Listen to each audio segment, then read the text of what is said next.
You are on Black Man Spies, U.S. Surrenders to Iran cast.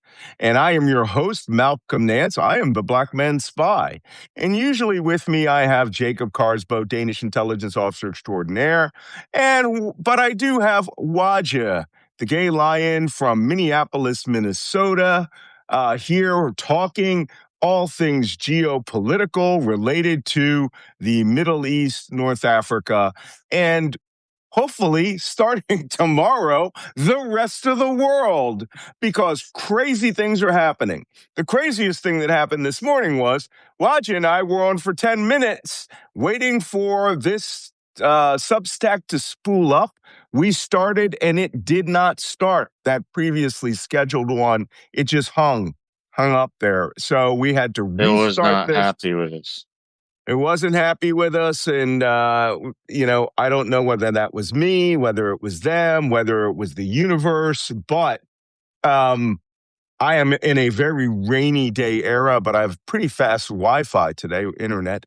So I think it was just one of those Substack hiccups, but we are back. For those of you who want to ask questions, who are already asking questions, there is a Substack chat that's been up for about the last 2 hours. I think we have some 40 some odd questions on it already. You can go onto my Substack chat. Just look up U.S. surrenders to Iran, day 113, right?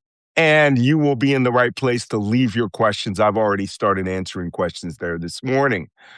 Oh, what a day. I have a weepy, rainy day. I was supposed to be driving back to New York. It's heavy rains all during the day, so I'll leave tomorrow. So you will see me back in my beautiful, luxurious, writing office, the blue writing office.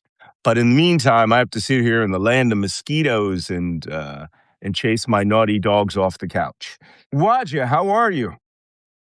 I'm well, thank you. Yesterday was a busy day. I had Mm, some deadlines for my graduate school.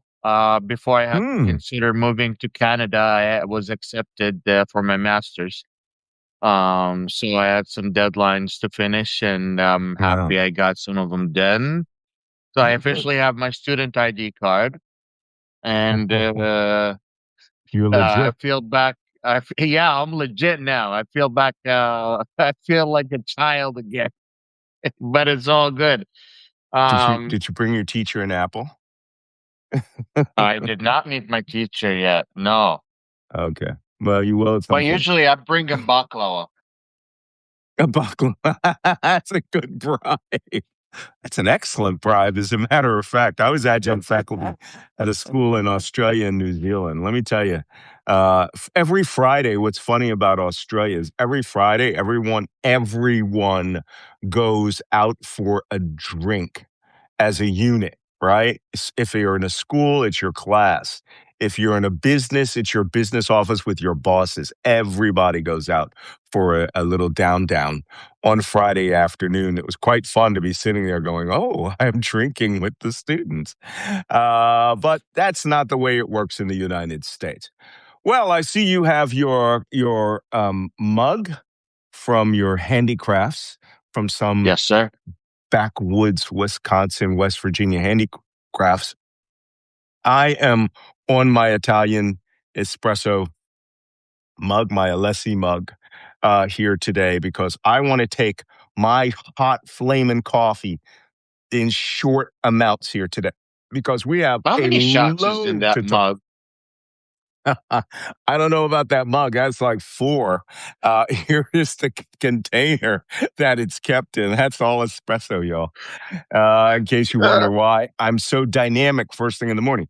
Worst part is I get really tired afterwards because I do get up. This morning I got up at 2:52 a.m., which is 3 o'clock, and I'm still on England time, so that is 7:52 in the morning. But I was very awake this morning. I got up and I started going through all of the media related to Mhm. the Trump 14-point MOU. But before we get to that, let's uphold our traditions. What is the price of oil this morning, if you have it at your fingertips, sir? I actually do have it pulled out and ready and prepared. Mm-hmm. Halas. I got mugged in the deal. T got mugged in the deal. Wow, Brent is down to 78. Can you lift it up just a little bit? Brent's at Oh, you can. 78.35. WTI, I WTI is can't see it. 75. It's 75, going back to normal, which is a market that has been desperate for normalcy, which is great. I just think that's awesome. Unfortunately, that is not coming to your gas pump anytime soon. It might drop 5, 10 cents, but they're going to milk this until the oil fields are actually, the pipelines and tankers are actually running back and forth. What's this? 84.42 This you're is pointing at. OPEC. Saudi Arabia needs the price of oil to be at 84. least $85 to break even. Oh, I see. The Saudis could just turn off that, Aka Ekienbu pipeline and that price would go Yes. right up, properly up. Well, that's great. Hey, I'm glad. No one is happier that the prospect of the end of this war than me, Wajeeh, and Jacob, because that means we could probably take 2, maybe even 3 days off to recover before we restart the Black Man Spy U.S. Iran Warcast as the Black Man Spy Global Geopolitical Intelligence Cast, to where we can finally talk about all the horrible things that are happening elsewhere. Ukraine, Russia, the Shadow Fleet, Cuba, Venezuela, Nigeria, even the fighting that's going on in South Sudan, and how the Israelis are supposedly just open an embassy in Somaliland in Yes. order to potentially take on the Houthis from the Horn of Africa. So that, with maps, we can make you exceptionally smart.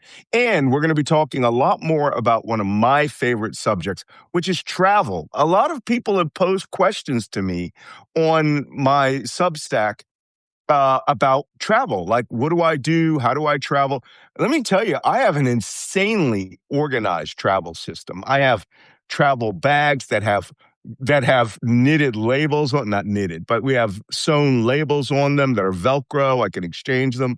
I have a suitcase that the German company Rimowa, their New York City, um, their New York City showroom, the one that's in Midtown Manhattan, not the one that's all the way down in Soho, wants me to donate my bag for display, because the big thing about Rimowa is you put stickers and stuff on it. My bag has got years of stickers on this black Rimowa Stealth carry-on suitcase. And that suitcase, I leave packed 24/7. It's always packed. It's my 24-hour bag, and I carry it with me. I never check it. And it always has like spare everything, a suit, a shirt. I even keep swim trunks and goggles in there. It is, if I have to leave, I can walk to the door, throw my laptop into a bag, grab that bag, and go out the door. And that's happened when I was at MSNBC. That happened. So people want Like to a talk real about, agent. yeah, like a agent. Yeah, like an insurance agent. That's the only, it's not a go bag, all right? A go bag is a completely different thing, right? This is a 24-hour bag, I call it, for if I have to go do a speech. I did a lot of public speaking a few years ago before the Trump era started again. I got to tell you something, it's very funny. I was a public speaker. I was doing a lot when I was at MSNBC, and when my books are out, I always do a lot of public speaking. I've heard from speakers bureaus that the Trump world has canceled public speaking. People do not pay for public speakers now, unless it's on something really stupid like Gwyneth Paltrow talking about her, vajayjay smelling candles. What's the reason Or behind that? things are negative and people don't feel positive, and they're not going to spend $50,000 in insurance group unless there's something. And a lot of people are very divisive. Like me, I'm very divisive. When you hear from me, you're going to hear from a very big spring. Derek M says the grifters have taken over, and that's very true. And it's funny because I always get these right wingers who go, "You're a grifter," and I go, "How am I making money?" I give my Legion battalion thousands of my own money, my retirement pay, every month to buy gasoline in Ukraine. I don't solicit for that, although we will be soliciting this week. But I don't make any money off of that. I'm not Tim Pool, right?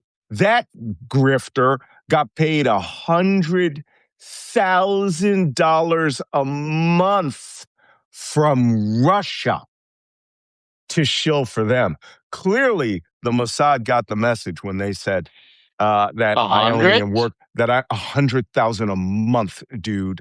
100,000 a month from Moscow. That bald headed guy who wears the beanie all the time.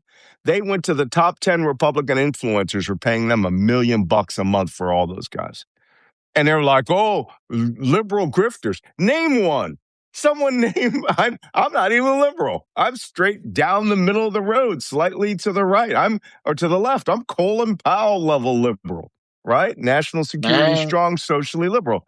So I just find it funny. But boy, oh boy, I will tell you right now, there is no money in public speaking anymore. And I was making bank public speaking before the Trump era, or the Biden, the end of the Biden era. And now this one, no one makes money. All the money they spend on public speaking is bribes, bribe I never money. gotten a penny talking on TV.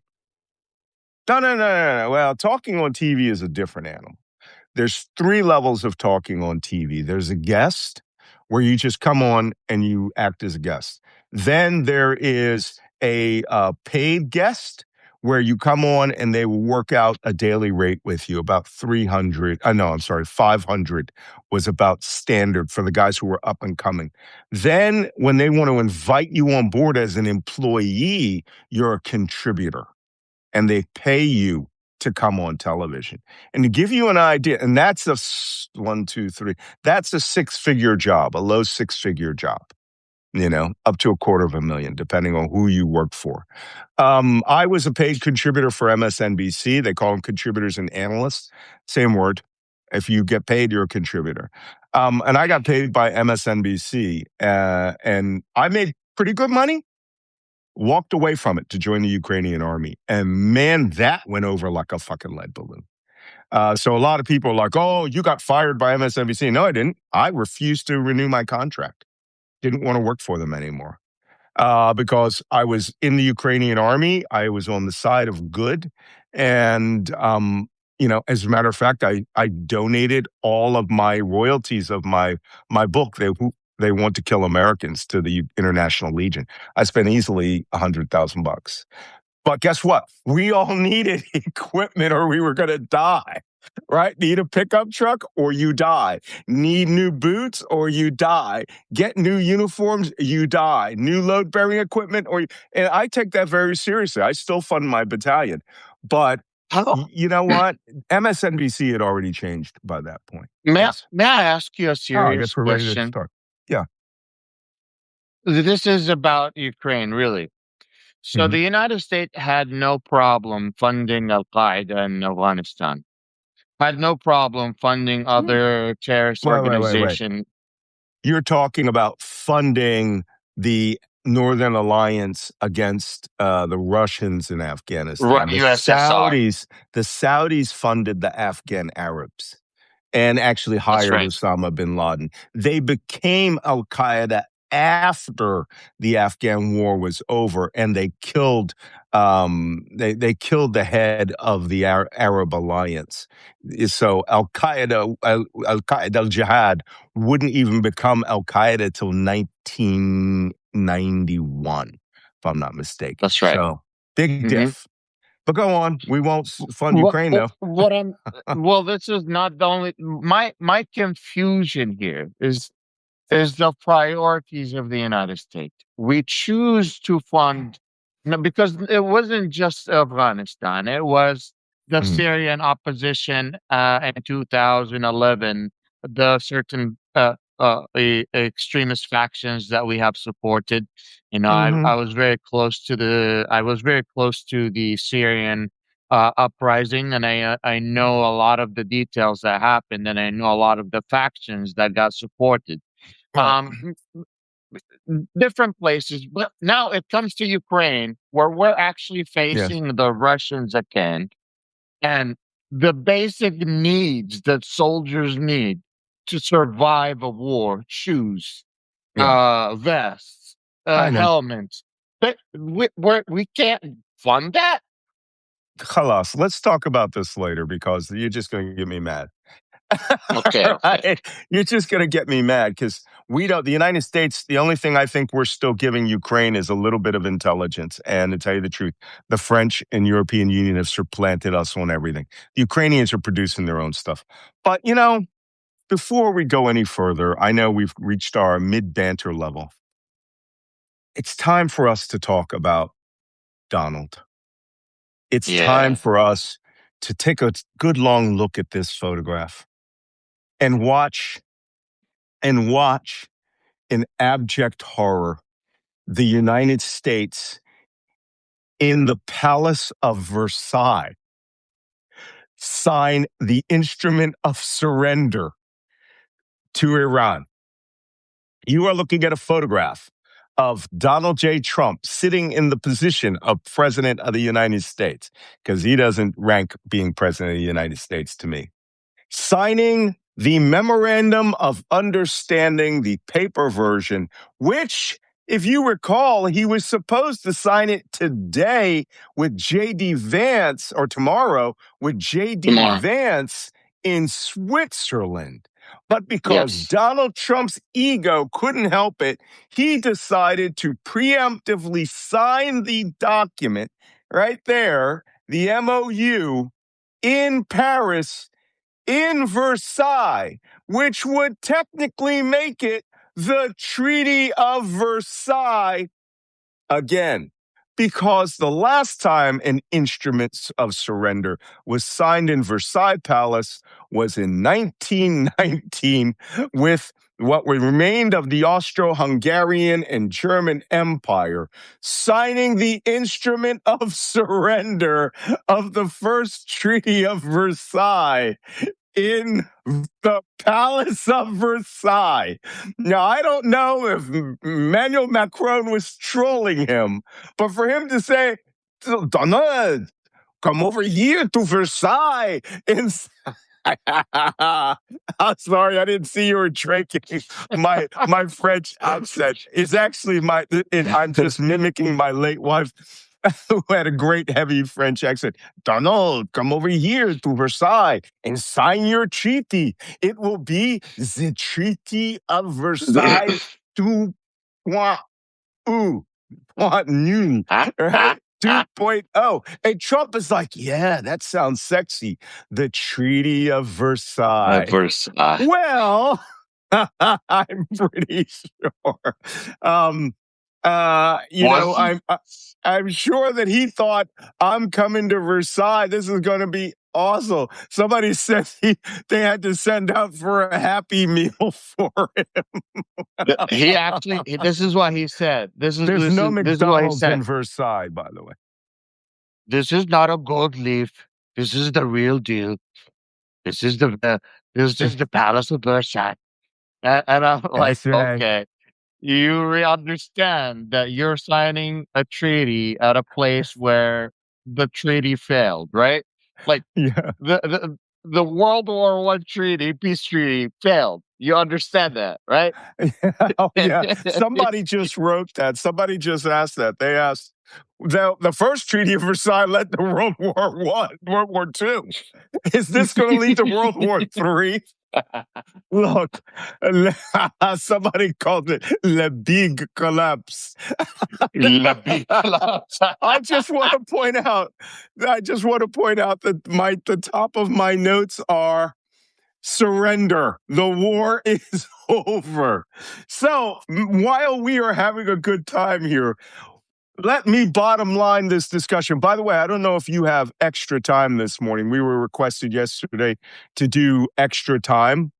So if you could go to like 10:30, we'll answer everyone's questions today. I was answering questions already this morning. Neville Chamberlain 2.0. No, that was them starting the war, is surrendering essentially. I don't know if you guys have been to Versailles. I have been to Versailles several times, several being, I think, five times. And each time I go there, I go to see something different. Versailles is a very, very big structure, a very, very big structure. And it just going through each of the antechambers.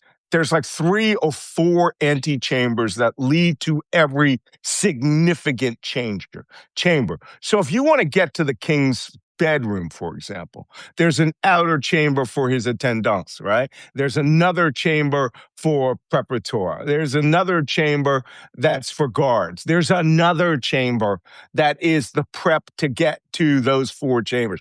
It is enormous, right, Patricia? Patricia was writing. Huge. And the thing is, by the time you get there, I get damn sick of all the Rococo bullshit on the walls. I like art. I love art, right? I grew up in Philadelphia, going to the Philadelphia Museum of Art. That's where I learned to love French art, not Versailles. Hate Versailles. I usually go there for events.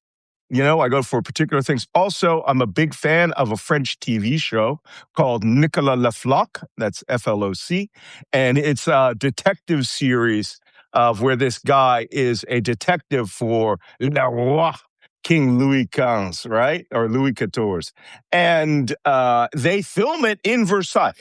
Versailles is so freaking big, they give entire sections of the show to television and movies, and you will never see them. They're filming there all the time. And you're just like, what are these rooms? We don't know. We forgot about them. It's the movie wing, first floor. And just amazing. There's a hotel in Versailles you can stay in. All right. And but just FYI, right? It's a bling gay boys mecca. All right. Them brothers brothers that go there, they love to spend some money. You know what I'm saying? And they dress to the nines when they're in that Hotel de Versailles. But I'm just pointing out, La Cadre Noir is. So anyway, I'm just pointing out to you, this place is big. And I've been to a lot of chateaus, châtelets in France because I just like that crazy stuff. My favorite is Chantilly in the north, Chantilly, which was one of the last chateaus to swear loyalty to the French crown. It was in its independent little place. And it is a micro Versailles, but it's nice because you don't get sick of all of the Rococo bullshit on there. Why am I going off on this besides the fact that they do have a pretty good gift shop and cafe? Because this is the sort of stupid ass place Trump feels it is actually made for him, right? He feels that this was one of his kind of places, that he deserves to be in a place like this.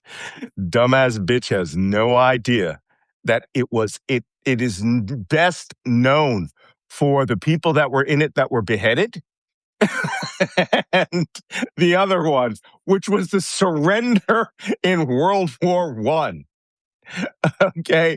Now it is known for the surrender of the United States to Iran. The United States officially has now signed the instrument where the war is ended. And there he is using Les Sharpie for a Le government Sharpie. document. Waj and I will sit here and talk about fucking fountain pens, fantabulous fountain pens forever. Right, Waj? Hmm. Fountain pens I pushing can't wait here. to get my hands on the Emperor pen, man. I don't even want to hear that stuff. Okay, I don't even want to hear that until you bring me a Mont Blanc Anton de Exupéry writer's pen, which is an $1,800 pen. I don't want to hear about it because this man uses Le Sharpie. Okay, and they're still laughing about it. And, it's like, oh, I'm going to And the frame more this. embarrassing thing is the signature itself. Yeah, I'm on hash. or I'm on meth. So or Adderall, whatever it is. Okay, guys. So let's talk about this program. We are going to go do a deep dive into how bad this stuff is. I have been watching all night. My favorite part. Somebody says the Petit Trianon is very beautiful. That's where Madame Pompadour, the mistress de Roi, lived on Versailles. I'm a big fan of the lakes. So anyway, somebody says I have a Pepe Le Pew accent. I do. So anyway, don't make me laugh. I'm just trying to have a good time today because when we get into the details of this memorandum of understanding, which, by the way, you all will have heard 13 or 14 times before, everything that we have said in it before is true. However, some parts of it are worse than what even we predicted.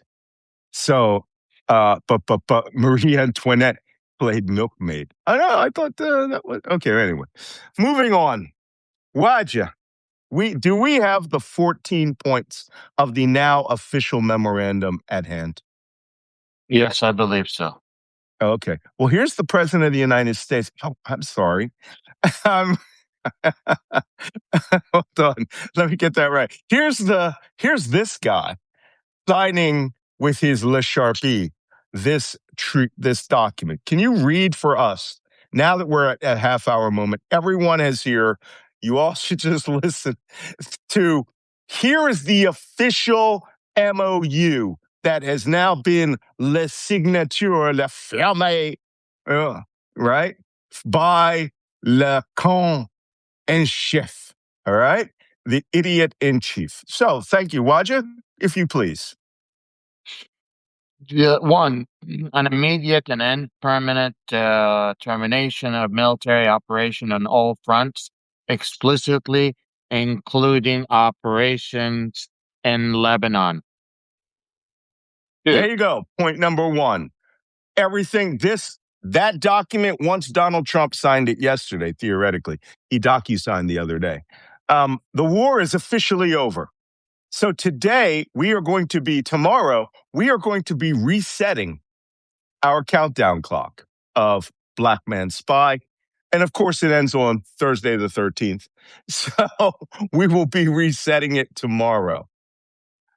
So that's point one. Point number two.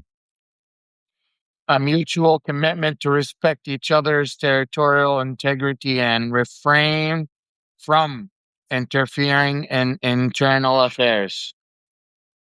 Well, this one. I love this one. Waj, we have to stop. We have to discuss this one. Never in the history of the United States have we ever entered into an agreement where we agreed that we would never, ever, now it is official, the United States will have no dealings with Iran's internal problems. Kill 40,000 civilians? That's your Yep, fucking business. Want to exactly. create a totalitarian state where you start hanging women from rafters? That's your business. Going to massacre all of those Kurds we gave weapons to, right? Who didn't actually carry out the coup d'etat we expected? That's your business. Hunting down Mossad and CIA Mhm. spies for your own internal security, that's your business. Donald Trump agreed that they wouldn't get involved. And I have to ask you this simple question, Roger. Is it possible that he was a little worried that the Iranians may have something that would interfere with his internal government operations from Le Files Epstein? It's possible because guess what? This treaty now means Iran cannot release anything they know about the Epstein files. And I'll bet you it really was this. He wanted Iran to stop putting out those Lego videos. That's what this is really about. What do you think? What's your opinion? You see, I was thinking this mostly from the Iranian side. God This almighty. is because because this is one of their biggest victories that they are going to be spinning. Look, not only we kicked out the United States, but we got them to make an agreement that they can't even use clandestine spies network, or they can't use their operations or their media to interfere with our internal politics. That is one of the biggest wins for the Iranian propaganda machine. That's just Somebody's one of the biggest wins. Malakablip says, so now we need to make our own Lego videos. Uh, There's some good AI ones coming out there. So, yeah, I guess we have to make our own Lego videos now. The art of the goddamn deal. All right, what's point number 12? Point number 3. I can't believe we agreed to that. That is amazing. I That's can like the end of the Japanese War, right? World War II, and going, hey, listen, I know you got an emperor and everything, so we're just going to leave. All right. And hope you guys don't come back, for Pearl Harbor number 2. Ah, go on. What's 3? a commitment to negotiate and achieve a final comprehensive deal within a maximum of 60 days. I love. Extendable, Mhm. extendable by mutual consent. I find it hilarious that the Iranians got them to use the word comprehensive. Maybe it's a joint comprehensive plan of action. I don't know. Or a joint comprehensive plan of acquiescence, because that's what this says. But the Iranians use it 60 days, halas, no problem. Want to extend? Halas, no problem. 60 days, whatever.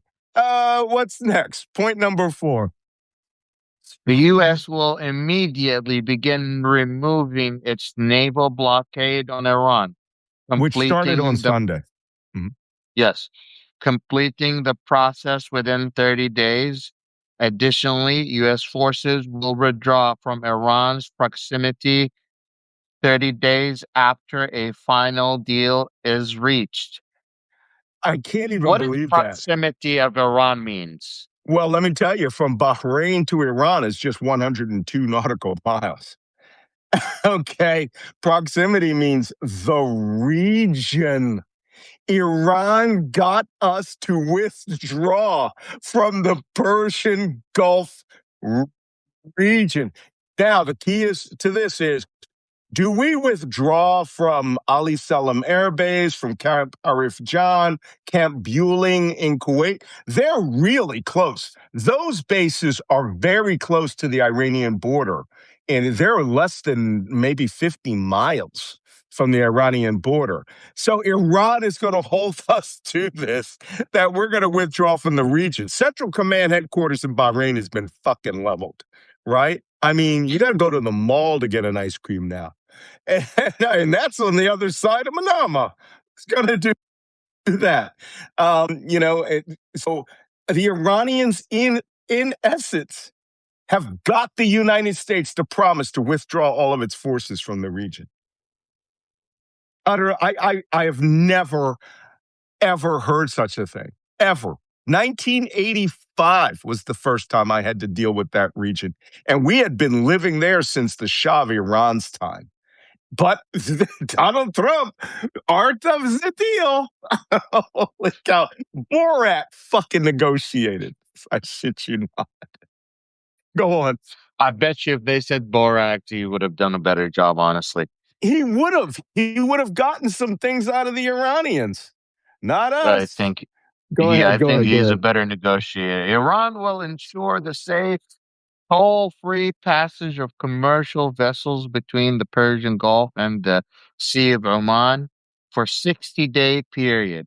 Iran agrees to conduct dialogue with the Omanis regarding the future maritime administration of the Strait of Hormuz, quote unquote, meaning that they will be charging security and um, uh, service fees instead of charging a toll.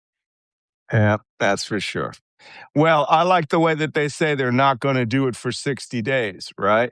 And then after 60 days, they can do what they want. Oh, I've got the negotiation images up now. There you go. Chief negotiator for this deal apparently makes movies also. and that's why Trump called him interesting and educated and people we can talk to. Okay, so apparently the United States, um, uh, what was that? 60, yeah, 60 days. So for the first 60 days, toll free, all you want, Yep. move all the ships you want, get back up to 300 ships a day. Then that administrative fee negotiated between Oman and the and Iran kicks in, right? What do they call it? An environmental services fee? Yes, some service fee, yes. But that what a lot of people don't know that for the Strait of Hormuz to actually get cleared out, it will take 30 days. Hmm. That's Somebody not says this according is to my estimate. This is according to professional estimates. somebody says this is what he actually wore to the negotiations. So Right. just want to let you guys know that, and you can buy it on eBay. Oh, yeah. The Borat Iran Mankini negotiation Mankini. Uh, and it will be. Oh, by the way, it will forever. Christine Nobes is right. It will forever be known as the multipass because the multipass payment gets you transit through the Gulf, helps with the environment, helps with the economy of Iran, and also protects the undersea cables. So you get four things for one $2 million pass, right? Multipass. Oh yeah, yeah. What's Uh, next? What's the next point? the U.S. and its regional partners will develop an economic development and reconstruction plan for Iran worth at least $300 billion. This says that the United States is one of the countries that will be funding the $300 million. This is in addition to the other $30 billion. Oh my God. Okay. Yeah. Okay. Some people are saying, hey, listen, crazy numbers are flying around here. Here are the numbers you need to remember $24 billion was initial payment to Iran, 12 billion last Monday, right? Last Sunday. Soon as DocuSign was signed, 12 billion was transferred. The Emirates allegedly bought in a $3 billion baksheesh last week. That flight from the United Arab Emirates straight to Tehran was supposedly a $3 billion payoff also. Then an additional $12 billion is supposed to be released, if I'm not mistaken, tomorrow, because that is on completion of the signing of the MOU. So that right there is $27 billion. Let's say that $3 billion is baksheesh. It doesn't exist. Iran has in sanctions money that is frozen, a total of $100 billion. When this 60-day period is done, this is from all of their investments worldwide, their bank accounts, everything, right? Interest income. When this is signed, right, at the end of that 60 days, as soon as that, no, wait, do you have the one on all sanctions are lifted? What number is that? Uh, And it's like number 6 or 7. I have the frozen asset. The U.S. Frozen will make assets. Iran frozen, and restricted funds will fully available for use with exact release procedures to be determined during negotiation. That is the 100 total, or the remainder of the $100 billion. They're getting 24 billion straight up this week. Done. Khalas. Right? $24 billion. The other $76 billion is their other assets that will be released. Right? Now, set that 100 million aside, 24, 76 in increments.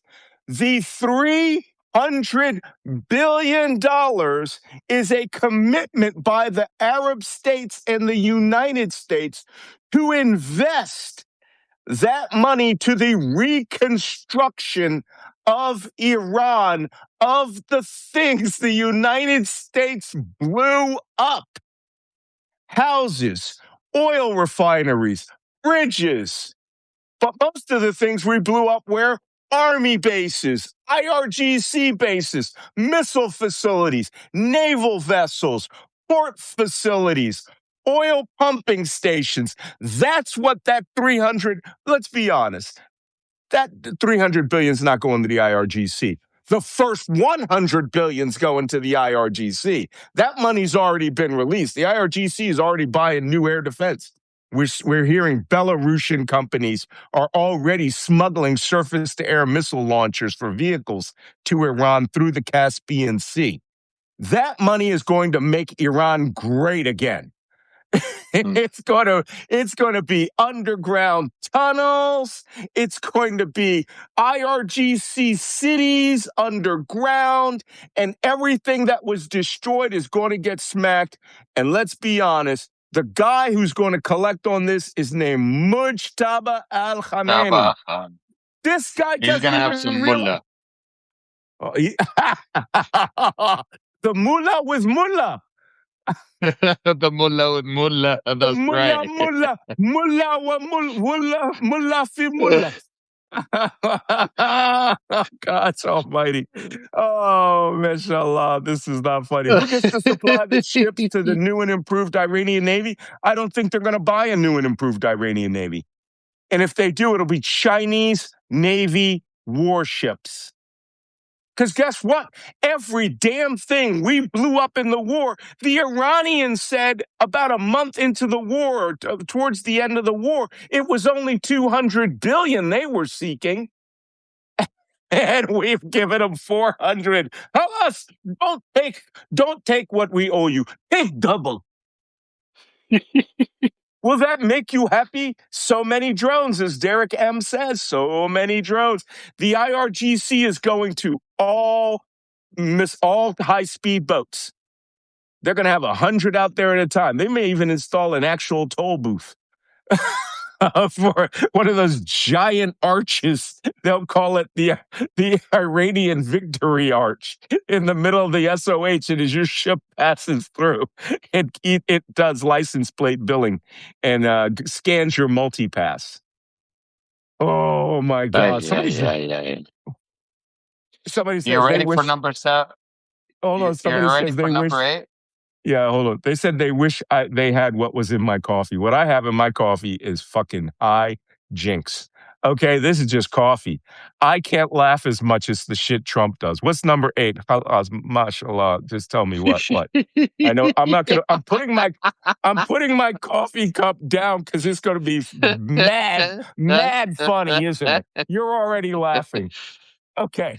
U.S. commits to terminating all sanctions against Iran, including UN Sanctions Council and uh, illir- what? Whatever U.S. sanctions on an agreed upon schedule tied to a final deal. So any all international sanctions that the Okay. United States has forced on Iran now is all gone. I'm relaxing on this one. You guys notice I have a lounge chair now. Let me tell you something about this. We started those sanctions in 1979 when the Ayatollah Khamenei took over power. Trump just got rid of every sanction between 1979. You know, after the Beirut barracks bombing, Marine embassy bombing of the Israelis in Lebanon, kidnapping 79 U.S. hostages and executing 3 American hostages, attacking U.S. warships in the Persian Gulf, the Iran-Iraq war, also using IEDs, advanced IEDs to kill U.S. soldiers in Iraq. Hala, no problem. No sanctions for you. I am Donald J. Trump. I relieve you of all sanctions. Bitch, there's got to be 10% in this. There's got to be. This is Tony Soprano level negotiating, right? Without the threats. He just wants his taste. Because who in God's name would lift every sanction ever put against Iran? It's mind-boggling. Go ahead, Wajeeh. Hold it, Wajeeh. Can I have a sip of my coffee before you go to the next one? Because I know I'm going to spit it out. Yeah. I finished my coffee already. Okay. Okay, go to the next one. I'm good. I won't spit. This one is okay, huh? Iran says it's going to do something. It already says it was going to do. What's Iran that? reaffirms that it will not produce or develop a nuclear weapon. Both sides agree to resolve the dispute of Iran's stockpile of uranium enrichment through on-site down blending, or basically diluting the highly enriched uranium inside Iran. What did I tell you all this three Inside months? Iran. Pinky promise. I saw somebody wrote that. Inside Iran. Pinky promise. I promise. By the way, there are 14 points here that we're going to go over. I went over them this morning. I have been watching every news channel in the world. Al Jazeera. Fox is my favorite one now. They are trying to spin this pile of bullshit into a wall of gold, right? And they're telling everyone this is what strength looks like. Oh my God. Yes, it looks vaguely familiar. The Treaty of Versailles 2.0. They are trying to make this sound like this is awesome, and this is only only Donald Trump could get this done. He's right. They're right. Brian Kilmeade, all those guys, Jesse Waters, they are right. Only Donald Trump could get this done. Only Donald Trump could fucking surrender. The United States completely just roll over. Here's what the United States got out of Iran. We got a pinky Nothing. promise that someday we will discuss what could happen with that nuclear material. That's it. Every other point benefits Iran. I got it written down here. you know, nuclear material. Uh, Remember what Trump said yesterday? Here's what he said about the nuclear material yesterday. It's not a big deal. It's not very valuable, worth only about 500,000. It's like, what? What? Okay. Ballistic missiles, which we will talk about in a minute. He Uh, goes, uh, uh, oh, you want to go ahead and read about ballistic missiles, brother? no, no. Well, I was gonna say something about nuclear material and nuclear weapon. It's Mm-hmm. stupid to go to Iran and tell them you need to tell the world that to promise that you're not going to have a nuclear weapon. When Ayatollah Khomeini himself issued a fatwa that we're Hey, not going to have a nuclear weapon. let me put it in the words of a typical MAGA voter. That's raghead religious stuff, and I don't believe it. That's the way they think. They think Ayatollah Khomeini made a fatwa, it must be a lie. Look, there's even more. I mean, but for Trump to suddenly say that the nuclear materials are no longer valuable and that only China and the United States could get them, so he's not worried about it anymore. Does anybody remember the four things we started this war over? I can name them for you off the top of my head because every day we discuss them. Denuclearizing Iran so that they could not have a nuclear weapon. Than N-word. Yes. Brittany, you're right. I've heard that actually said to me, by the way. Um, no nuclear weapons, and we will take the nuclear materials from them. That was number Hmm. one. Number two, ending their ballistic missile program and their ability to produce ballistic missiles and drones. That was number two. Number three, open and free traffic in the Strait of Hormuz, right, as freedom of navigation. That was number three. Number four, ending proxy support for all of their proxies throughout the Middle East, particularly Hezbollah in Lebanon. And the final one was the only thing that they actually accomplished a little bit of was destroying the Iranian Navy. And all that did was, by the way, they didn't kill any of those sailors except that one ship that was off Sri Lanka where they sank it with the torpedo. that 100, I think it was 108 sailors on board who were killed. They didn't kill any Iranian Navy sailors. None of them went to work. They sat in cafes and watched them bomb their ships because now they're all going to have to go to China for these new Chinese Navy ships. They could buy a Chinese Navy frigate, brand new ones, for $100 million each with the interest income from just the 24 billion. Right? They could buy a new Navy. We are paying for it. We promised to pay them.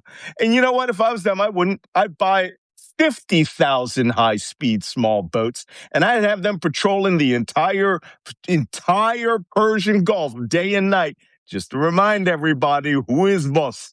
We is boss. Yes? Mm, Oh my mhm. God. What else? What's the next bullet point? Meshaw. Iran will maintain the current status quo of its nuclear program during the negotiation period. In return, the United States will not impose any new sanctions or deploy additional forces in the region. Yeah. Thomas Day asked, "Where's the first 24 billion coming from? Frozen money in Qatar. Don't worry, they already got it. It's gone. That wire transfer, that PayPal has been sent with family and friends. It was not sent under a commercial account. No fees. Go ahead. Then you got the U.S. Treasury will immediately issue waiver permitting the export of Iranian crude oil, petroleum product, and all associated banking and transactional services. This is very important because Iran has to deal with other hard currencies or soft currencies, shall I say, like the Chinese yuan or different currencies to trade with their oil. Now they don't have to worry about that. They can straight up use the international banking system and don't have to worry about cash transactions or Bitcoin transaction. All they need to do is a wire transaction, and beforehand, they did not have access to the international transaction banking system because we control that. And because we control that, now we're giving them permission to do all of their businesses using that system. I can't even believe this. I can't believe this. This is absolute chaos. Well, you're absolutely right. There's some people, we've already answered some questions about where this money's coming from. It is a commitment from the Gulf states and countries in the region, right? These people lost trillions of dollars, trillions of dollars. Derek says there will be so much sweet tea drunk, there will be a diabetes epidemic in Iran. And you know why? Because they're going to be getting Dubai chocolate here very simply soon. There is so much money to be made out of Iran this week. Every country around Iran is going to be sending in representatives to sell them everything. If I had anything, I would go to Dubai right now. I would buy stock in Iranian Dows, filling up with commercial goods in the port, the Dubai Creek, which always have been going back for centuries. I would be buying shit up left and right. Iranians are going to be buying everything. Everyone's getting a salary raise in the IRGC. Everybody. And guess what? All your back pay, all the way back to last year during the 12-day war, everybody's making bank in Iran this week. Okay, that money, by the way, is coming from a pool of money all the Gulf states have put together. The United States, Steve Witkoff and Jared Kushner are going to be investing there. Somebody had that up earlier. Witkoff Kushner LLC, Investment Club LLC. Chinese, somebody said that too, Urban Hermit, Chinese construction companies. They're going to just fly in there. They're going to be tunneling like moles at anything.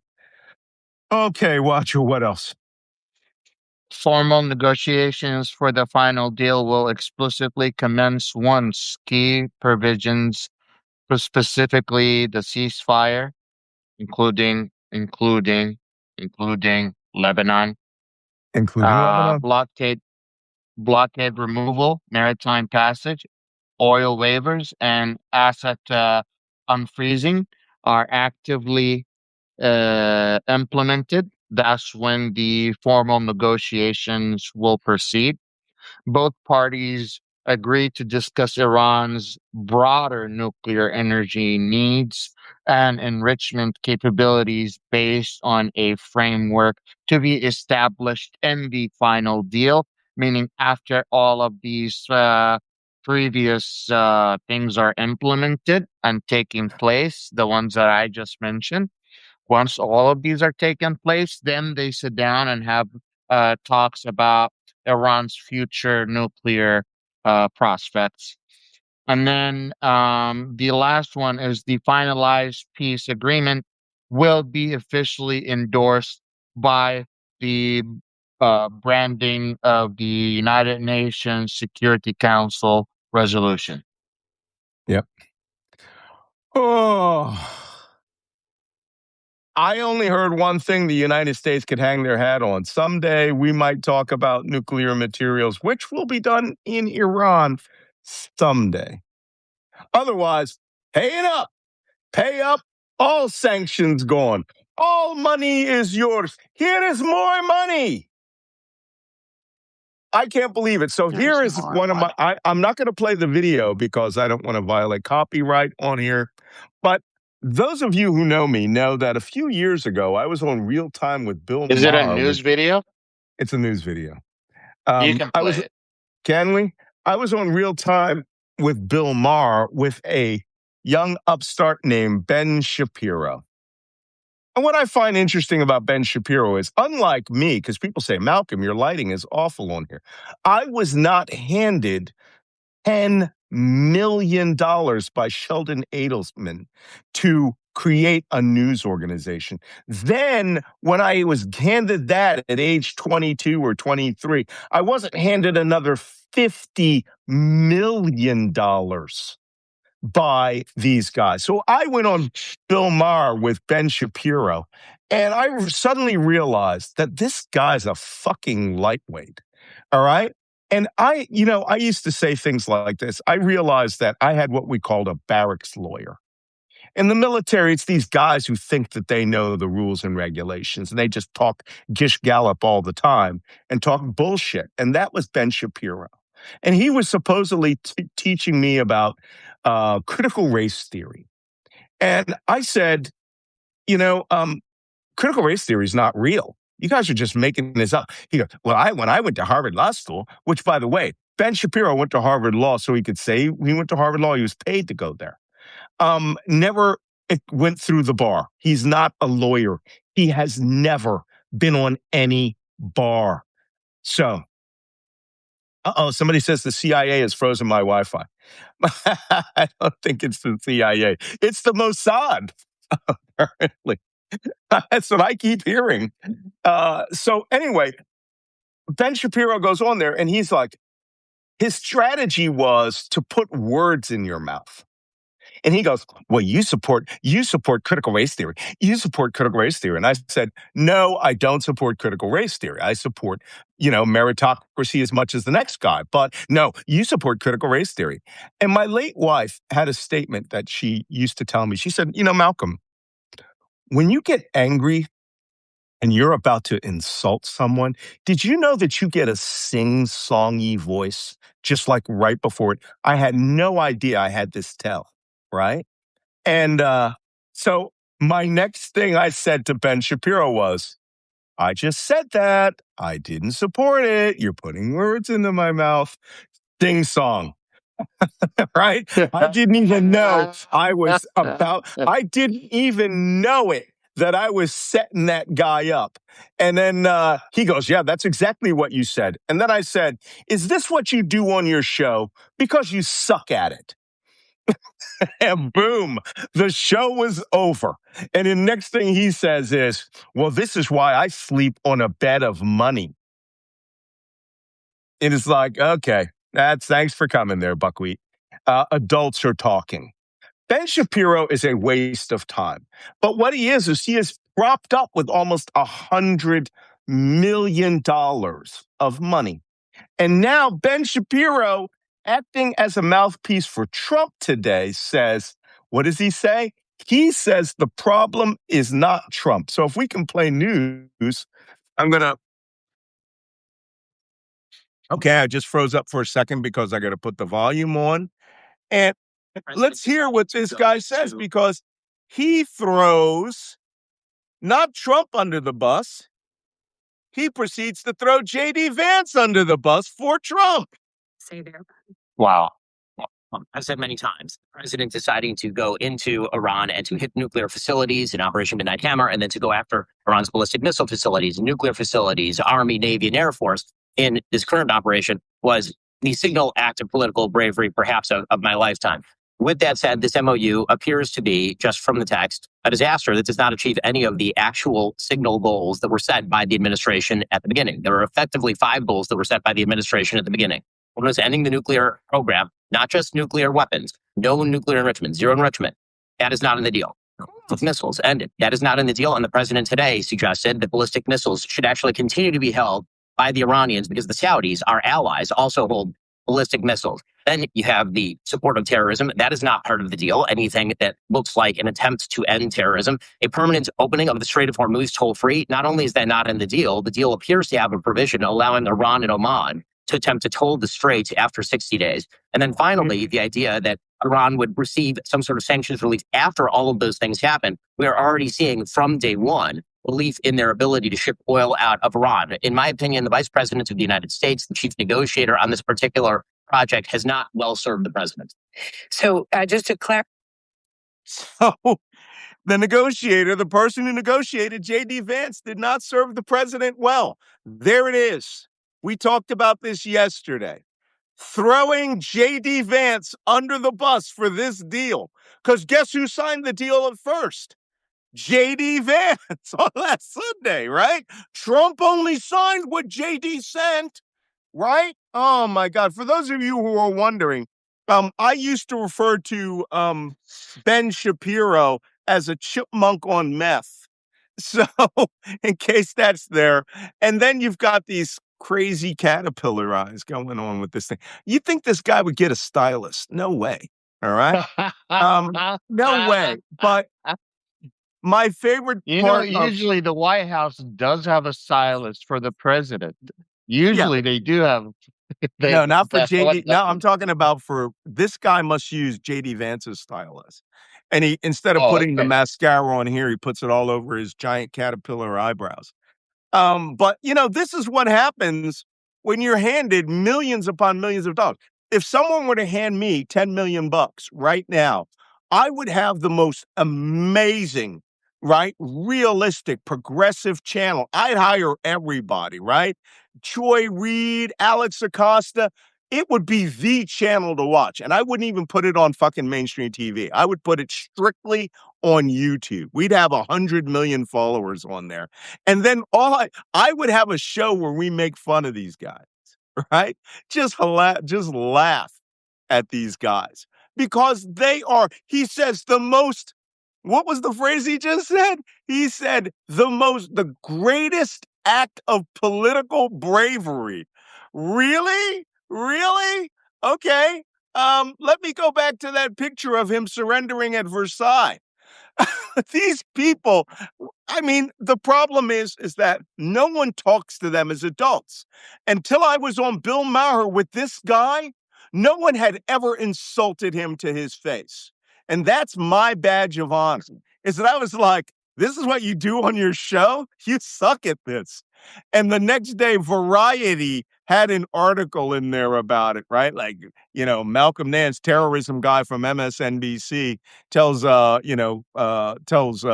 Ben Shapiro he sucks at his own show because his guys love this owning the libs thing, and it's not. It's just them talking in a mirror and kissing and doing kissy faces. These are people who are taking advantage of culture war when they are obviously taking a personal vendetta and or interest and being actually in the class war. So they're taking millions of dollars from foreign agents and they're protecting certain private groups that we are not aware of protecting the deep state, if you want to so-called call it, because that's what some people want to take it. Al Jazeera in Arabic calls it uses the deep state now. It's just Uh-huh. some terms that we have started picking up. But away from that stuff, I'm just pointing shit out that they are calling that swamps and so-called and big money. And reality is they're just fighting a culture war. And meanwhile, the actual American, whether they're on the right or they're on the left, they're actually struggling economically because of this war. And they will be struggling economically for the next year or so because of this war that we have fought. We have issued several executive actions for production of military missiles because we have wasted half of our stockpile. We are asking the Pentagon, we're asking Congress to fund the Pentagon with another $1 trillion. Uh, so what else do It's you want? madness. What is the Americans are going to expect? It is an actual, who's benefiting from this? The $1 trillion is not going to your pocket, my pocket, or the American pocket. It's going to the 1%. It is again, Ben Shapiro is protecting the 1%, and he's using the culture war to take advantage of this conversation. And we're falling for it. Well, listen, we're not going to solve that right now, but we can have some more fun. This So statement was let's do made that. by Donald Trump about Bibi Netanyahu at his press conference yesterday. Bibi is a good man, but sometimes he starts to get too excited. We had a little disagreement about Lebanon, but overall, an amazing partnership. We are the senior partner, and he is the very junior partner. How well do you think this is going to go over in Israel? Trump is down to 38% positive rating. And he just yesterday called out Netanyahu as the junior partner in the U.S. Israel thing. Here's where things can get bad. Israel could, at this very moment, decide, what do they say? Yeehaw, fuck the law? Start jumping out and just remember the phrase that I used was decouple from America to where they just go, hey, you guys have signed your peace treaty. That war is over and done with. 12-day war is over and done with. 40-day war is over and done with. Whatever happens now is between us and Iran, right? And they could just fucking bomb and try to kill Mujtaba Khamenei. Might even get him, right? I mean, this is one thing I do respect about the Israelis and the Mossad. They use their Iranian citizens, right? They're natural citizens from Iran. The United States, we hire a bunch of white kids from Brigham Young and send them to the CIA because they rode bicycles in Nicaragua for a summer. And we think that that's our idea of spies. But don't forget, diversity is not our strength, according to Pete Hegseth, right? Yeah. So that's why we don't hire Iranian Americans to go into Iran. We don't. So that's why Israel's good at this stuff and we're not. But now, once we're decoupled here, it's going to be You know, interesting. the person that interrogated Saddam Hussein was the only Arab person at the time that existed in the FBI that could speak Arabic, and that's the only reason he was able to interrogate Saddam Hussein. Yeah. I mean, if you're talking about Ali. But Yes. these guys, I just don't understand them.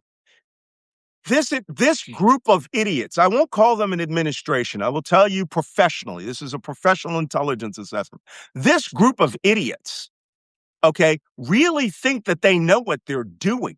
This is the gang that couldn't shoot straight. We have lost a war, people, officially. 12/14 on a Thursday, right? Surrender Thursday. We, America, we lost this war. I told you this 10 weeks ago, we lost this war because none of our objectives were met or ever could be met.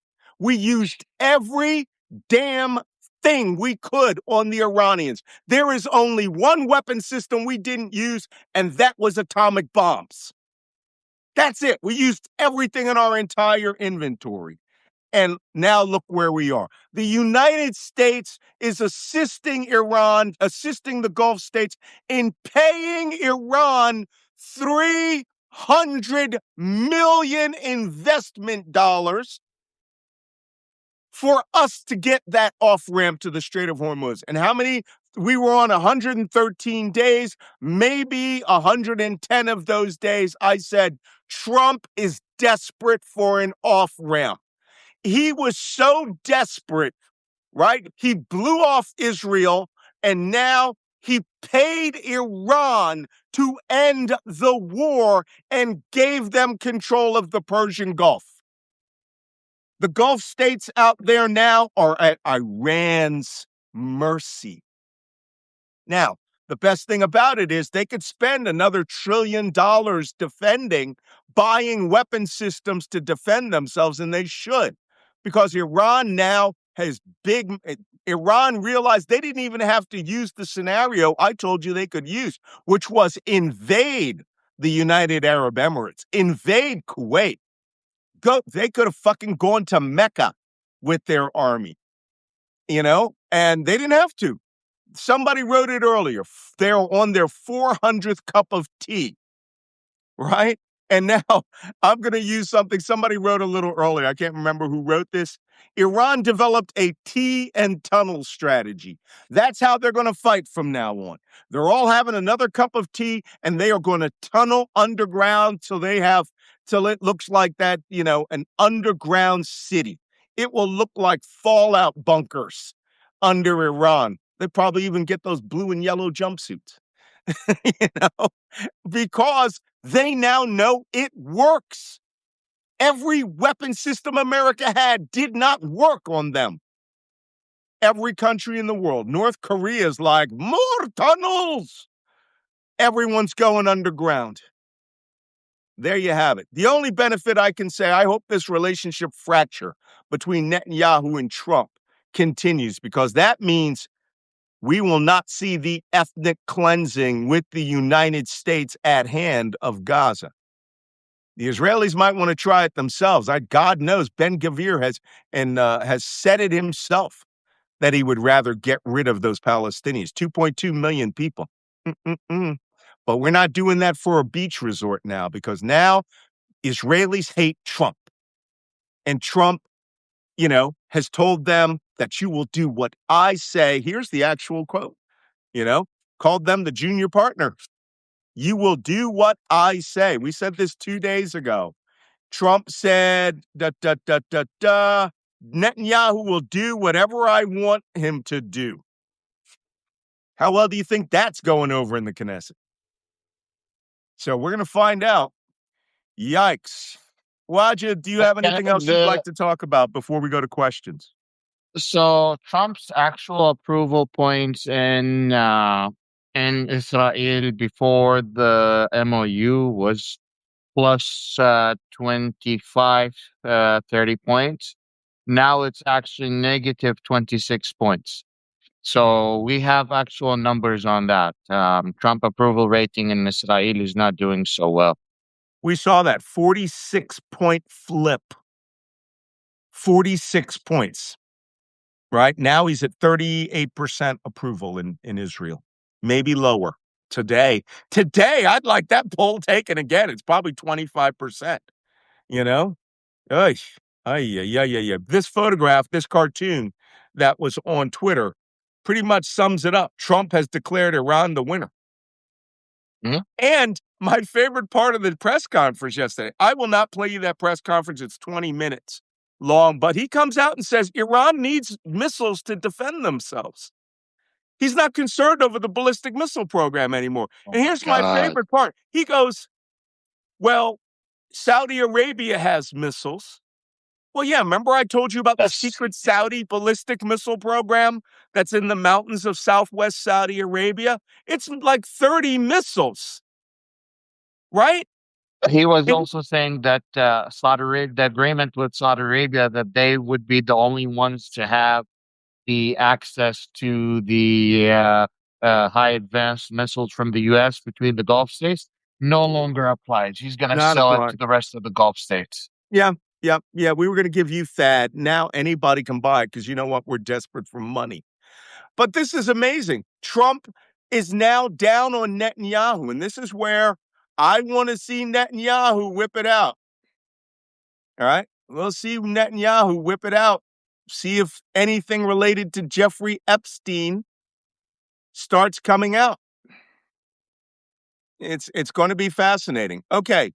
I'm going to get to a couple of other points about that Trump said. Here's the quote from Trump. I'm going to see if I can play the audio. Have them. It's so Frank Congress said you don't buy Iran out of ballistic missiles. Can you elaborate on that? I don't want to.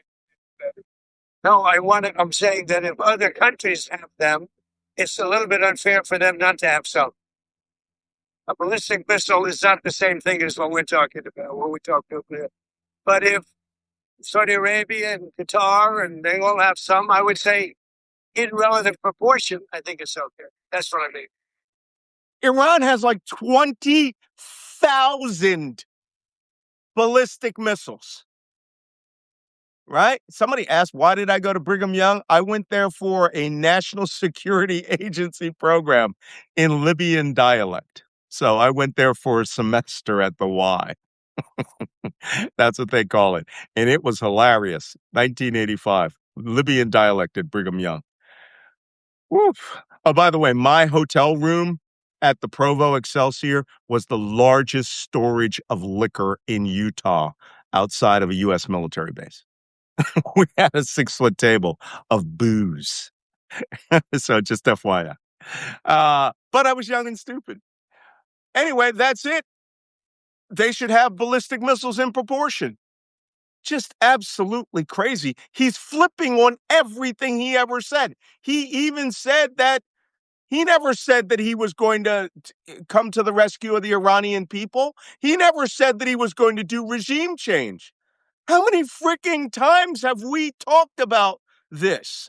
I know Mormons don't drink Diane K. That's I why my lost room was count. full of liquor. But absolutely mind-boggling. Mind-boggling. The question is, has America officially turned its back on Israel? The answer is yes. We'll see how long this lasts. But Trump has wiped his hands clean of Israel because the big money in this war was the money from the Gulf states. And they needed the Strait of Hormuz open. Now it's open. Khalas.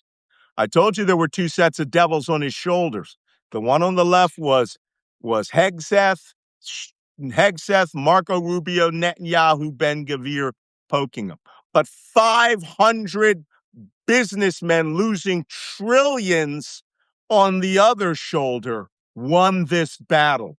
Open the Strait of Hormuz now. Okay, let's get on with some questions. You ready for some questions? Let's do it. Okay. Alan Stewart says, big thanks to you, Malcolm, Jacob, and Wajeeh for keeping the Warcast going so long. Looking forward to hearing more about Ukraine and Cuba now the ceasefire is in effect. Question, has the U.S. withdrawn its specific operations and Marines from the Middle East? They are moving. As a matter of fact, we're going to, the maritime blockade is over. Iranian ships starting yesterday are already going through it. Nobody's intercepting anybody. We actually are going to have to turn over those ships that we damaged. So it's done. What do you think of the chances the ceasefire will last 60 days? I think this war's finished. I think it's officially finished, right? Things are going to get spicy in about a year when Iran detonates an atomic bomb. That's my guess. Wajeeh, if you were Iran, wouldn't you have a secret crash program to go to 90%? Oh, yes. Yeah. I said And you this. I said guarantee this. no one will ever go to. Iran is more committed than ever to have its nuclear weapon because the only way it will gain the world's respect, like North Korea and their own vision, is if they achieve a nuclear weapon. But they cannot achieve one bomb. If they achieve one bomb and they announce it, they lose the strategic game of mutual assured destruction to begin with, and they lose the respect.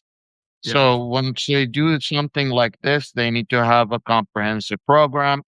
They need to be able to have a delivery a method for the missile. They need to have not only a delivery method, one of the hardest ones, to have a designate the device that designate the whole thing together, which depends on it's a hydrogen bomb or it's a regular bomb, and that depend it makes a huge difference on the strength of the nuclear bomb itself.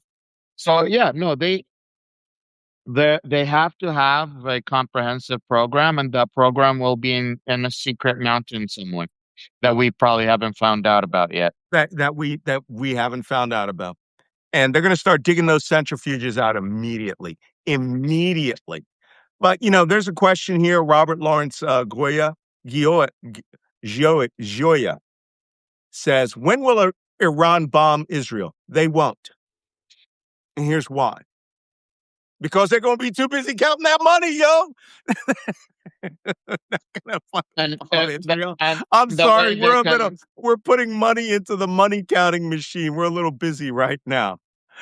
I could see them just giving money also to Hezbollah to let them calm down, because you could see definitely Hezbollah leadership being, come on, Iran, what's wrong? I thought you on my side. Iran be Zakat, like, no worries, Habibi. How much? How many? You want $1 billion, $2 billion, $3 billion? I zakat, can give you. charity. They're going to give them Yep. charity, right? Yep. There's poor, starving widows and children who have all lost their houses down in southern Lebanon. Southern Lebanon is not abandoned. The people are starting to move down, by the way, despite the Israeli warnings, because this is part of this. So this will be very interesting. Somebody made mention that the LDS, the Church of the Latter-day Saints, see themselves as true Israelites. When I was at Brigham Young, I was asked to read the Book of Mormon, and I did, and the cartoon version. And they do believe that they are one of the 10th tribe of Israel that didn't go to Aleppo. They claim that they crossed North Africa, went down into West Africa, got on boats, crossed the Atlantic at the time of Jesus, landed in Brazil, established colonies in Brazil, then walked all the way through Central America and ended up in upstate New York. That's what they believe. And I hope that they enjoy that. That's what they believe. It's in their Book of Mormon. Okay, moving on. Hey, Chief, what are the odds that this administration douches are just going to be insulting for Juneteenth? 100%. That's June 19th. That's 100%. Hey, let me see. Why? Yours is not to reason why. Yours is but to do and die. Right? Isn't that how the poem goes? Half a league, half a league, half a league onward. Off into the valley of death, rode the 600. And that's the United States at this point. And we're going to pay Turkish and Russian gunners to kill us in Crimea. That's what's going on here. Somebody asked a question about Russia, which I want to answer. Does Ukraine hit the same Moscow refinery? Why does Ukraine hit the same Moscow refinery again, days later? Is the Ukrainian timing these strikes to land before Russia can move heavier air defenses into place? No, they have crippled Russian fuel refining to where St. Petersburg and Moscow, you now have to wait days in line to get 20 liters of gas. They are making it clear. They are making it clear that Ukraine now has the upper hand. They are starving the battlefront of every source of gasoline, and destroying their pumping stations and oil fields also takes all of that sweet, sweet Russian money away, even though the price of oil is falling. Everyone's buying everybody's oil, including the Russian oil. Okay, I was listening to Professor Pape yesterday. This is from Michael Grobel. He had the best line: Trump is not done losing yet. I did not say that. That's a good one. I'm afraid to say, yes, he is done losing. Trump is done losing. and he is done losing. I'm sorry. Uh, I got Borat popping up onto my screen. He is done losing right here. Right? Where's that picture? There he is. There is Trump signing the treaty instrument of surrender. Oh, I'm sorry. I keep getting this picture confused. There is Trump losing again. But I'm sure when he goes off to Cuba, he will be able to lose even better. I just read the 14-point memorandum, says Mike. Item 4 says that the U.S. will remove forces from the surrounding areas. What does that mean? No troops in the Middle East? I suspect the United States is already going to be moving forces into Israel to make nice with Netanyahu, moving Central Command. So, but yes, it means forces in the Persian Gulf, Arabian Peninsula. We'll see. The Iranians get a say in it. Malcolm from Sonali Gualani. Good morning, Malcolm. Good afternoon. First to funny, then question. Funny. Trump wanted enriched uranium back, but all he has managed is enrich Iranians. Yeah, Trump has highly enriched Iranians. Iranians. HEI. That's what I'm going to start referring to them at. He didn't get HEU, but he got the HEI, right? Highly enriched Iranians. Good one. I'm stealing it. Question. The clause in the MOU appears to suggest UA may agree that Iran is diluting its uranium stockpile back to nuclear power levels rather than handing it over. Could this just be a ruse by Iran to explain why it's digging back out the mountains and then trick Trump again? Yes. And the probability of that is 100%. Plus $300 billion. I mean, you get everything. Trump's pretty easy to create. I like what Trump said today. He goes, we have pictures of the mountain. We can see pictures of the mountain. Is that what you call satellite imagery analysis? Pictures of the mountain, Donald? He's like a fucking 5-year-old. Pictures of the mountain. The guy needs Miss Goddamn Rachel to teach him how to talk. Anyway, that was a good one. Do you think Macron was trolling Trump by cajoling him to sign the agreement in Versailles? Yes, absolutely, 200%. Iran's Pezeshkian shares the MOU on X, calling it a historic document. Correct. It's a historic document, all right. It's a check for 400 billion, 300 billion of which is coming from the Gulf states and Trump. Robot Bender says, how can Trump possibly sell the MOU to the GOP and MAGA? He can't. They are big mad on every channel. Big mad. Just, woo. By the way, if you guys don't know who Miss Rachel is, go on YouTube and type in Miss Rachel. This woman is teaching kids to read. Just one of her YouTube videos has 347 million views. One. And it's, good morning. I'm Miss Rachel. How are you? Somehow they painted Are her you- as a horrible person.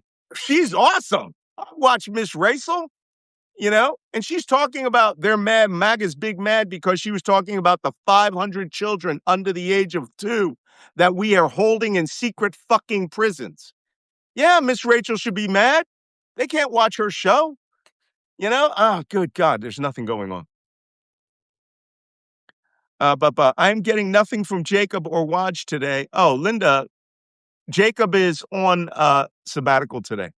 He's speaking to people today, so you're not going to get anything out of him. Waj will come on probably right after this, right? Right, Waj? You can Yeah, answer some of those I will. questions. Cuba's next now that he finished with Iran. Trump is going to, after the elections, when the Democrats he's got to do something before the Democrats take power. I suspect a Cuban invasion just after the elections when the Democrats win, and he just wants to flip them the bird, right?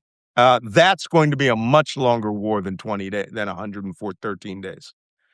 I know Syria is the new kid on the block, but have they involvement in the current conflict militarily or diplomatically? Diplomatically.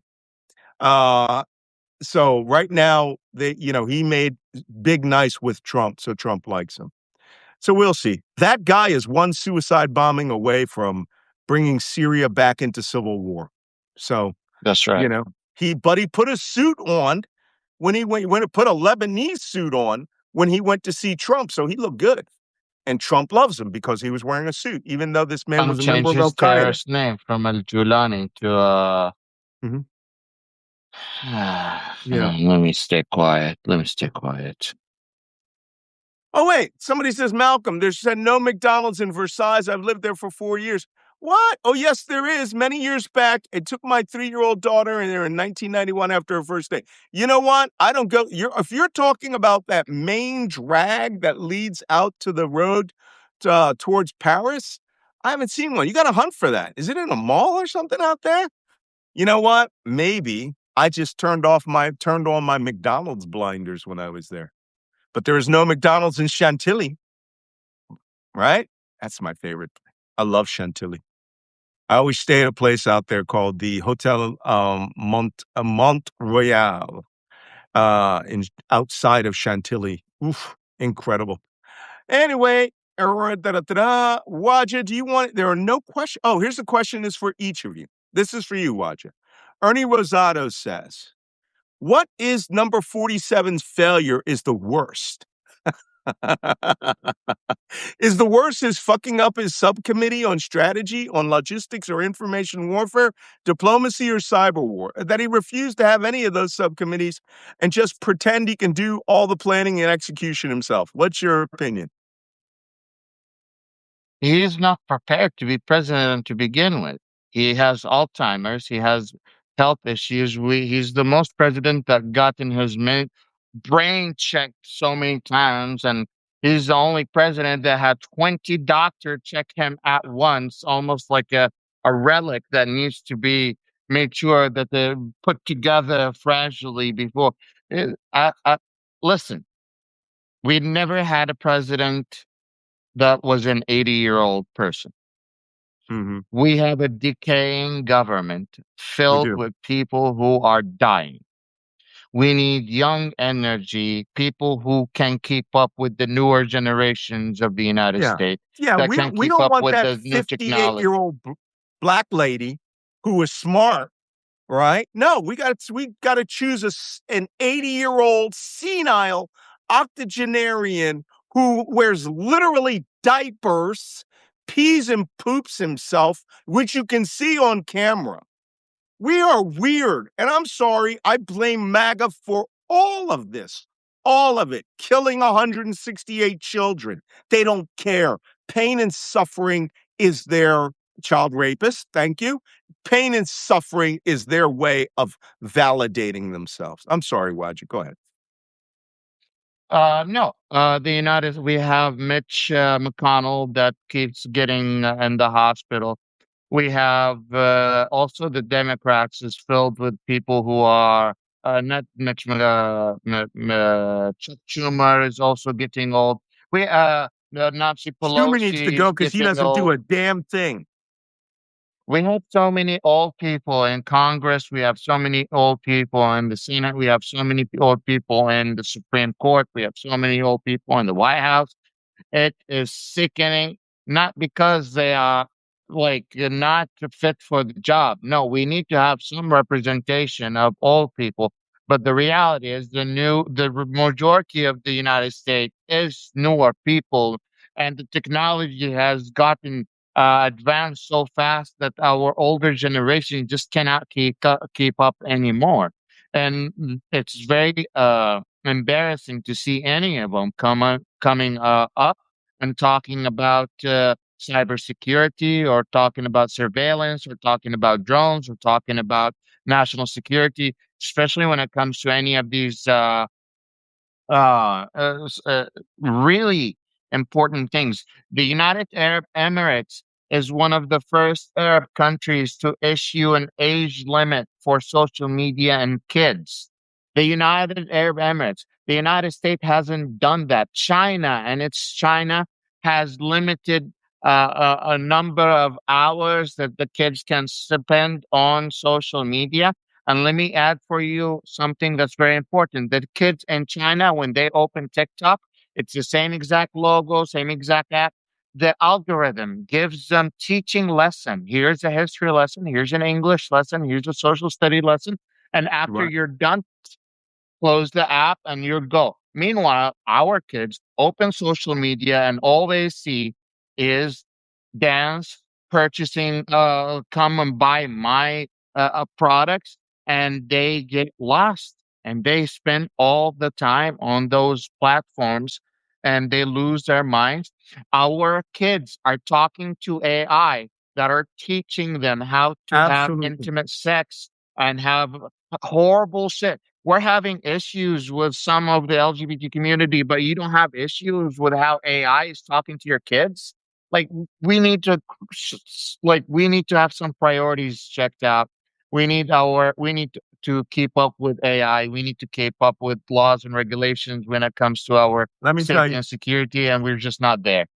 the next administration, by the way, somebody sent this picture of the new Trump Tower, Trump Victory Tower. There you go.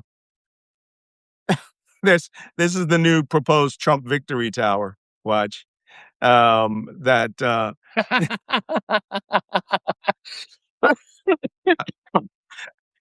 the Iranians are going to send it. But everything you just said is correct.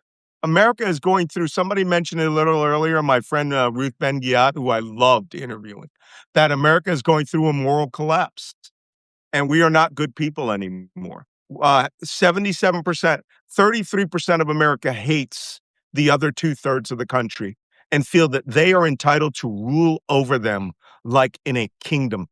And let's be honest, it's predominantly middle class and lower middle class white men, right? They can't stand it. I saw a video the other day of why they went crazy over Barack Obama. And one of the things that they went crazy over is that they had been taught from the beginning that no matter how poor you are as a white person, you're always better than any person of color, any Oh person my from God. another place. He And one time Obama, wore a tan suit and the hell broke loose. I just bought a new tan suit. I'm ready for fight. But I'm just saying, I mean, I know how this goes. I mean, we get all these guys out there, where they feel entitled to this, that they own America, and they have decided to work with the richest men in the world to destroy what the average person should be doing that's good, right? We are people, liberal people are people who think in terms of community. And we want to do Mhm. good for our community. We want to help each other, right? If there's a fire in my neighbor's house, I'm not going to go over and say, hey, that guy's a MAGA guy. I'm not going in there, right? I mean, I served my entire life defending my nation, my family, 161 years of nonstop military service. And my dad started in Jim Crow.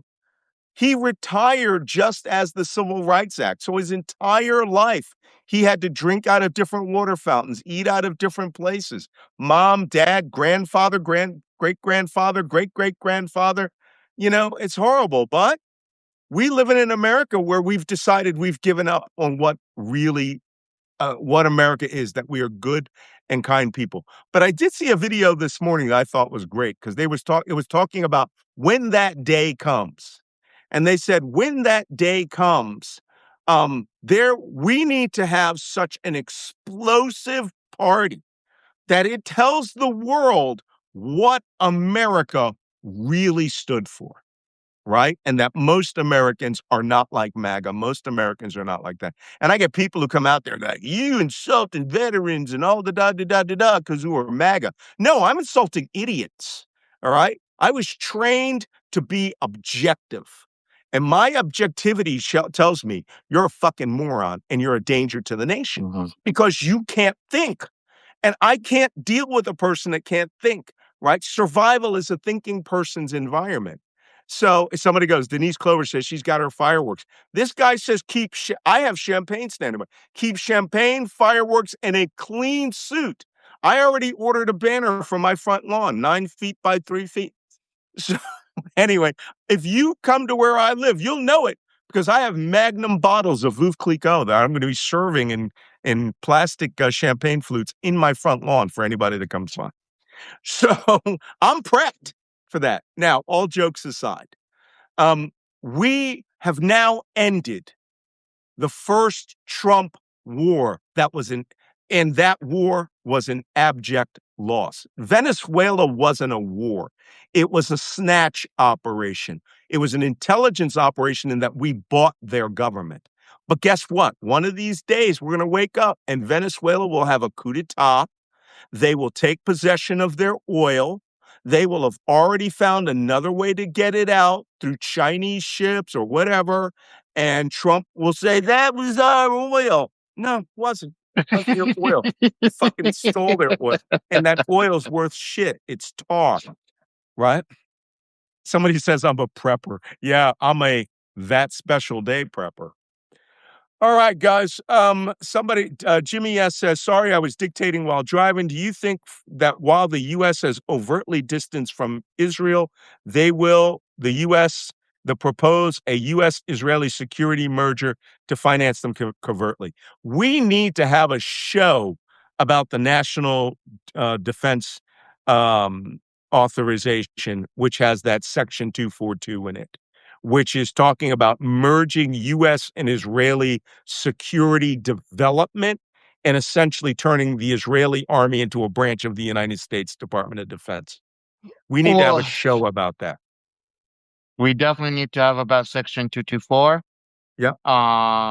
We also need to have a discussion about whether the Trump administration can actually hold Israel back from Lebanon. And because I think that is the biggest thorn in the 60 days is Israel. Israel activities inside Lebanon. Iran continues to come out and say that they're not happy about that and that they expect that the United States would hold uh, Israel accountable. My only fear is Iran getting most of the things that they want, and then by the end of the show, after we released all of the sanctions and after we given them billions of dollars, Israel would do something stupid and the Iranians would shut down the Uh, Strait of Hormuz, and then we're back at square one. I mean, that's Somebody my says worst nightmare. several people have said they've modified Section 224. It's now Section 219. So we need to Section take a look at that overall. But let's think about doing a show on that. With as far as we're going through today we have beaten this thing to death. It is actually what I started the show at, which is a day of surrender. The United States has clearly lost the U.S.-Iran war to Iran. Multipass. Multipass doesn't have mines on it anymore, y'all. Because somebody put a picture of Mujtaba Khamenei on, being showered in dollar bills. That would be more appropriate picture on the multipass. Okay, guys, I just want to let you guys know. Oh, by the way, when will we know the true numbers regarding our service members lost? 13 dead, 5 others killed in theater or died in theater. Although I think that the 4 people in the tanker that were lost should be considered killed in action. So Trump does not want that number above 13 because that's Biden's number. The number I heard for wounded was 413 wounded. So that could be lost legs, lost arms, lost function. And, Trump will probably take away their benefits. Okay, that being said, if you are watching this on YouTube, you just missed a great ass show, but you are watching it, which means you got all the essence of it. But please come over to Substack and join malcolmnance.substack.com. I know people are going to be slacking off because they think the war is over. Many, many other things are going on in this world. We are actually a global geopolitical warcast.